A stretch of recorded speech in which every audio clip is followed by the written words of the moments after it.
Viewers आप देख सकते हैं कि बहुत सारे लोग जो कब्ज के मरीज हैं जब वो जोर लगाते हैं वॉशरूम करने के लिए तो उनके इस तरह से डेले बाहर आ जाते हैं। अब ये कब्ज ये होती क्यों है? वो लोग जो बहुत ज्यादा स्ट्रेस लेते हैं और सबसे ज्यादा वो लोग जो बहुत ज्यादा चाय पीते हैं।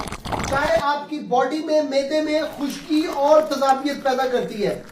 ये आपकी बॉडी के अंदर से पानी को ड्राई करती है जिसके बाद आप दायमी कब्ज के मरीज बन जाते हैं। तो तमाम लोग जो फास्ट फूड खाते हैं कब्ज को उम्मुल अमराज कहते हैं, यानी कि उम्म कहते हैं माँ को। ये सारी बीमारियों की माँ है कब्ज। जब आपको कब्ज होगी फिर आपको एच पिलोरी होगा, फिर आपको आईबीएस होगा, फिर आपको एंजाइटी, डिप्रेशन, टेंशन, स्ट्रेस, जिगर पे चर्बी आएगी, आपका पेट फूला रहेगा।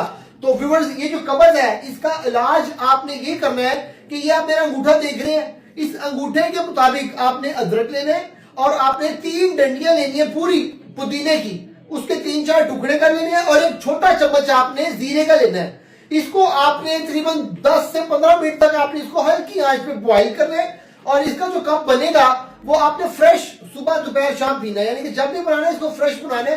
3 टाइम आप ये कहवा पियेंगे तो कब्ज बिल्कुल खत्म हो जाएगी। बच्चों के लिए बड़ों के लिए भी उसका बहुत बेहतरीन है।